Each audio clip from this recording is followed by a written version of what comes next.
Marufuku kucheza makabulini. Unapocheza makabulini unaamsha waliolala, na wakiamka hawakuachi salama. Picha yetu inaanza dada huyu akiwa na hofu, yaani anaogopa, yaani ana taharuki nzito ambayo imemkuta ndani ya mwili wake. Kitete kikubwa kinatawala ndani ya mwili wake na anachezea kipigo, na mtu anayempiga hamuoni. Dada huyu alichokifanya ni kwenda kuchezea makaburi ambayo si salama. Kamba nzito inanasa ndani ya shingo yake na inaanza kumvuta, na mtu anayefanya tukio lile dada huyu hamuoni, na mwisho wa siku karatasi nyeusi inadondoka.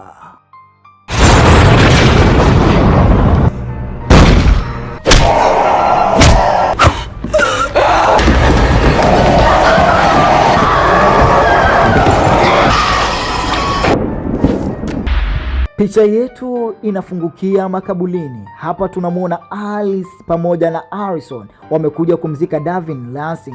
Huyu Davin Lansing ni mshikaji wao ambao tayari amepoteza maisha. Baada ya msiba wakaondoka moja kwa moja, na hapa wakaja kwa rafiki yao mwingine kipenzi. Hawa wote watatu mpaka wanne, Sid pamoja na Kila na huyu jamaa hapa Harris, ni marafiki wa karibu sana. Lakini sasa huyu mmoja wao Davin ambaye ameshafariki dunia, na leo ndiyo matanga yake ama arobaini yake. Na baada ya kupiga story kidogo, mkewe Harrison aliaga akamwambia, bwana Alice, mimi nakuacha na marafiki zako, acha mimi nitangule nyumbani, wewe ukimaliza shughuli zako utakuja. Harrison aliondoka akamwacha Alice akiwa na Sid pamoja na Kila. Hapa kwenye kupiga story na kupongezana na kukumbushana mambo mengi ya nyuma, Sid akatoa wazo, jamani, mnaonaje leo tuende katika makaburi ya mwanetu tukampe ago la mwisho, yaani tukamwambie bye bye, asante ya kuonana. All right, how about we go someplace else? How about a cemetery? It's 11. I got work tomorrow. A cemetery, isn't that a little weird? What do you want us to do? Say goodbye together. Usiku wake ulipofika, mtu mzima Sid akachukua gari yake moja kwa moja na kuelekea makaburini, lakini punde anaona gari inakuja pale pale eneo la kaburi, kabidi ajifiche. Lakini kumbe alikuwa ni Harrison pamoja na Kila. Walikuja pale na pombe na mashampeni wakaanza kunywa, ili mradi watoe salamu za mwisho kwa ndugu yao ama kumwaga kwa mara mwisho. Sid alikaa karibu na mwanae Davin kwa sababu alikuwa mchezo wake sana, lakini upande wapa kuna Harrison pamoja na Kila walikunywa sana, na wachizi hawa wawili Sid pamoja na Harrison pamoja na Kila wakaamka kidogo kwenda kupiga stori mbili tatu, maana hawa walikuwa wapenzi. Lakini hapa mtu mzima Sid anaona barua ambayo ipo katika karatasi ama bahasha nyeusi, na akaanza kuisoma, na mwisho wa siku akaambia, wanangu, nimekuta bwana hapa salamu za mwisho za marehemu bwana, kuna maneno ambayo nataka tusikilize hapa, kama katoa kaachia usia. Machizi akaanza kusema, bwana, tumeambiwa tunywe, tulewe, tusiogope, tuperform, tucheze, turuke, yani hakuna kutilitili wanangu. Mchizi akataka kupagawisha, na mwisho wa siku akapiga kelele.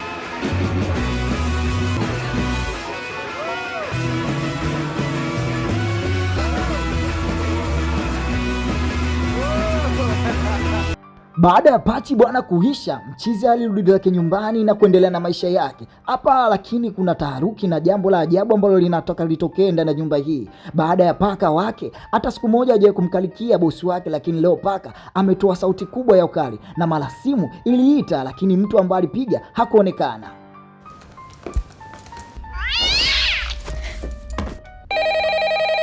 Hello?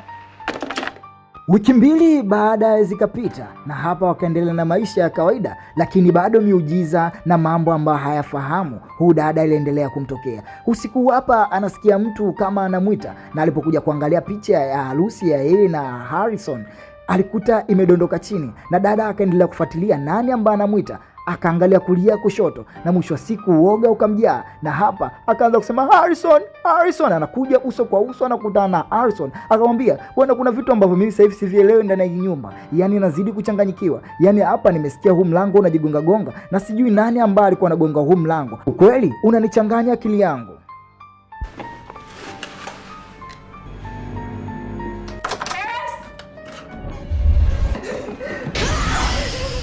Around the house started happening. The doors. I feel like I'm losing my mind. Siku iliyofuata bwana, mtu mzima Harrison akachukua haramu na kuweka nyumbani kwake na kila kitu, kutegesha kamera, yani ajue kama kweli mkeo anawasema huyu mtu anakuja kuchezea mlango wake kweli yupo. Lakini mara ghafla anasikia piano ikipigwa, lakini alipoangalia nje anamkuta mke wake yuko nje na ndani hayupo. Sasa atakuwa nani ambaye anapiga hii piano? Jamaa akazidi kuchanganyikiwa.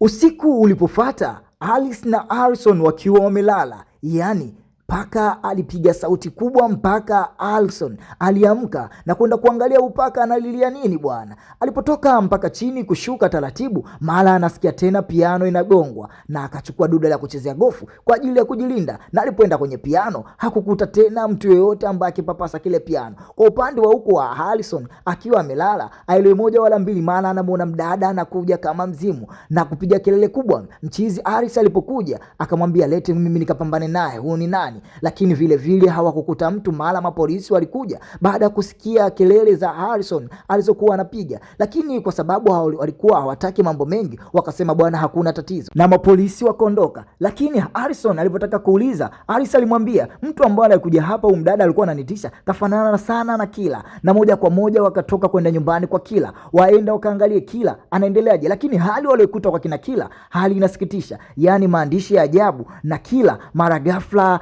anatokea akiwa yuko hoi taabani, akiwa anasikitisha na hajulikani kitu gani ambacho kimemkuta. Jamaa akasema haraka sana apigwe simu polisi, na mwisho wa siku polisi wakampeleka hospitali, na baada ya kumpeleka hospitali Kila akiwa anafanya matibabu, lakini daktari anasema huyu bwana ameng'atwa ama amepigwa na kitu ambacho hakijulikani kitu cha aina gani. Kwa hiyo inabidi tuendelee kuchukua vipimo ili madi tujue tatizo ni nini. Na bwana jamaa akaongea naye na akataka kujua, lakini hapa Harrison aliomba nafasi kidogo akapumzike na kumwacha jamaa katika chumba cha ututi. Na huku mchizi akapigwa simu na mwanae bwana Sidi. Oya mwanangu bwana tuangalie tunakutana vipi. Lakini hapa Harrison akiwa yuko peke yake, na mwisho wa siku anashuhudia kitu kingine cha ajabu. Ile mtu ambaye amevaa sanda, na sanda ile kaanza kuloa damu, na mwisho wa siku akaitwa, akashikwa mkono na kelele nyingi akapiga jamani nakufa. Watu kusogea hapa wanakuta kitanda cheupe, wakaona asiwe tatizo. Hili tatizo lishakuwa la nguvu za miujiza. Kwa hiyo tutafuteni watu ambao wanaweza kufuatilia masuala haya ya miujiza. Sidi akiwepo hapo, Harrison pamoja na Arsi. Sasa hivi wanataka kujua nini suluhisho la tatizo lao, na hapo wakaenda kuwaona mabwana wawili ambao ni Francis pamoja na Vincent.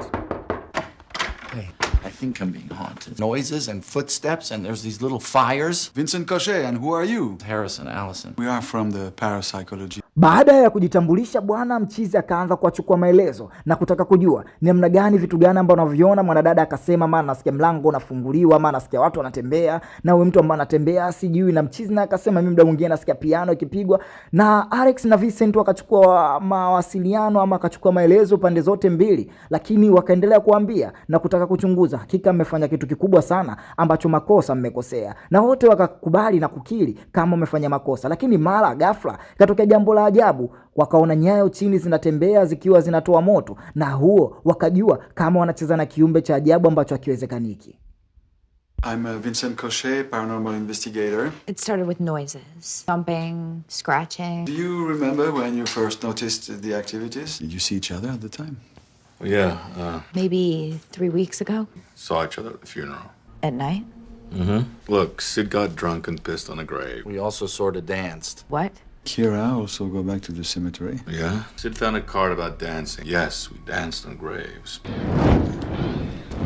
Giant burning footprints. Siku yake ilipofuata bwana Harrison pamoja na Aris pamoja na Sidi pamoja na Vincent wakachukuana moja kwa moja na kuelekea nyumbani. Na hapa Vincent akaendelea kuambia bwana, hakika huu mzimu ambao mmeutopola utachukua siku 34 na uweze kuondoka, kwa sababu sasa hivi ushapata nguvu ya kutosha. Inawezekana ukarudi ukachukua maisha ya mtu ama ukaua mtu kabisa. Kwa hiyo jamani, inabidi kwanza niende nikachunguze sehemu ambayo mlichukulia hilo tatizo na nijue nitawaambia vipi. Na moja kwa moja wakachukuana bwana. Vincent kwa utaratibu anaangalia, na huku jamaa wake akaendelea kuchukua maelezo.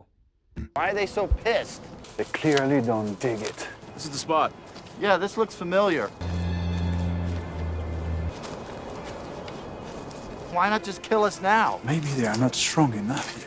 Tunarudi upande uwapa wa Kila akiwa bado yuko hospitalini, na hapa nesi alikuja kuangalia mgonjwa wake anaendeleaje. Lakini jambo la ajabu na la kushangaza, Kila amejificha chini ya uvungu wa kitanda, yani kuna kitu ambacho anakiogopa. Na nesi alipotaka kujua kitu gani kinamwogopa, mara ghafla sauti nzito ikaendelea kumshambulia, na vitu hivyo havionekani ambavyo vinamshambulia.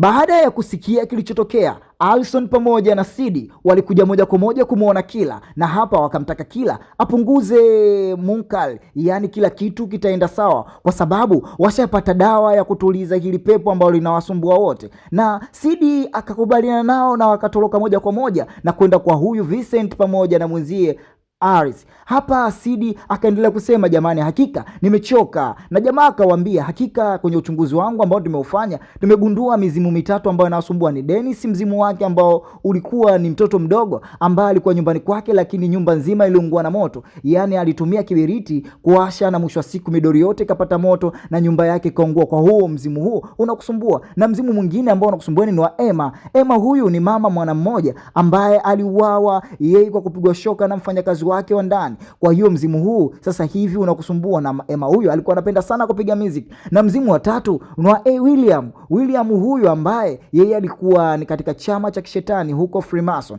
Kwa hiyo huyu ndiyo mizimu hii na kusumbueni. Kwa hiyo tutafuteni namna moja ama nyingine ya kutatua. What we have found. Emma Westbrook. And after Theo ended the affair, She waited for him to come back and kill him. she broke into his house and killed his wife. This is Dennis? Yes. Numerous minor blazes, killing Dennis, his two siblings, and his parents. The person buried there was William Langer. Family man, charitable, detailing his appetite for bizarre sexual exploits. They are all getting stronger. Baada ya kuambiwa vile, hawakupoteza muda na moja kwa moja walirudi tena makabulini na kuanza kuchimba ili mradi wawafufue hawa watu na wawazike tena. Lakini jambo la kushangaza linatokea tena.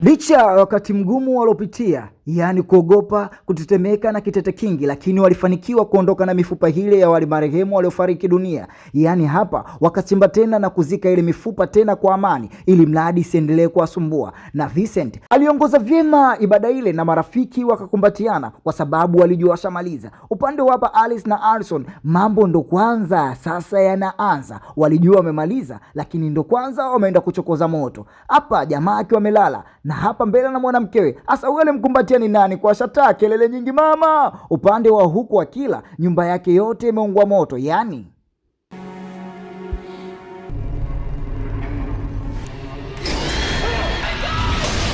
This shit ain't over.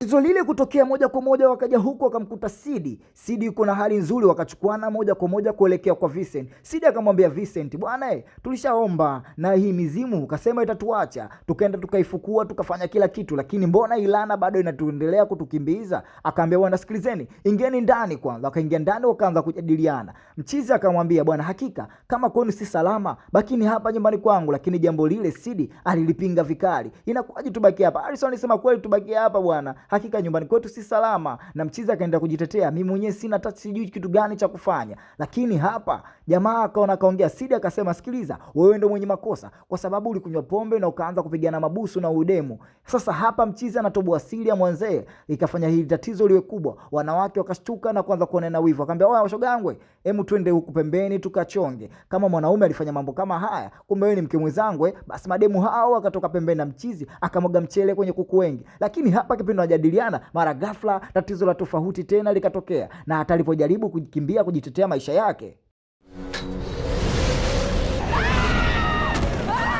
Running upstairs.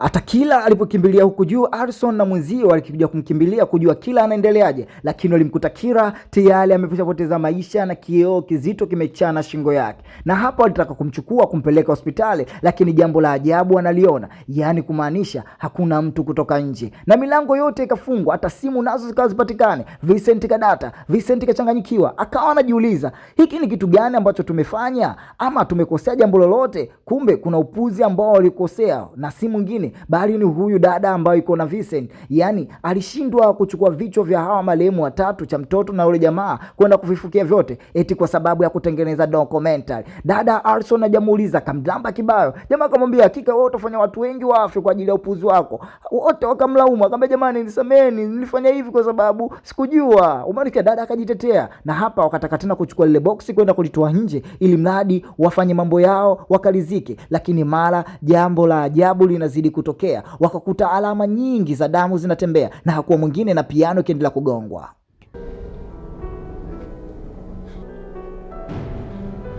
Maybe she wasn't. Maybe. Kira. I don't know if that's a good idea, man.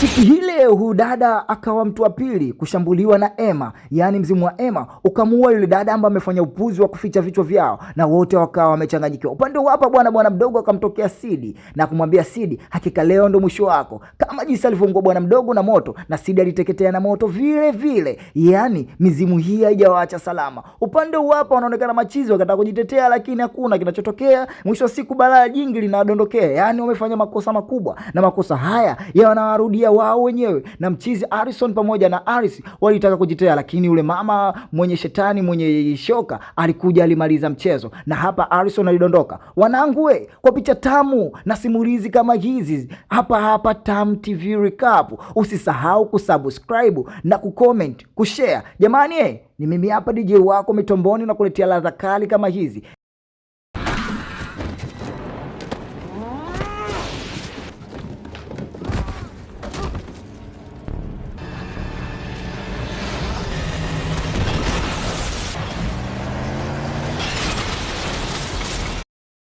Mwanadada alitoka nje Harrison ili mradi kwenda kumaliza ili swala kuzika hivi vichwa, lakini kabla hajakamata ule mwili, hapa kuna kiumbe cha ajabu kinatokea kama mkono. Yani ukiteki kichwa tu ndani ya shimo balaa lote limeisha. Lakini Vincent alikamata kichwa kile kiukamilifu na akakitupa.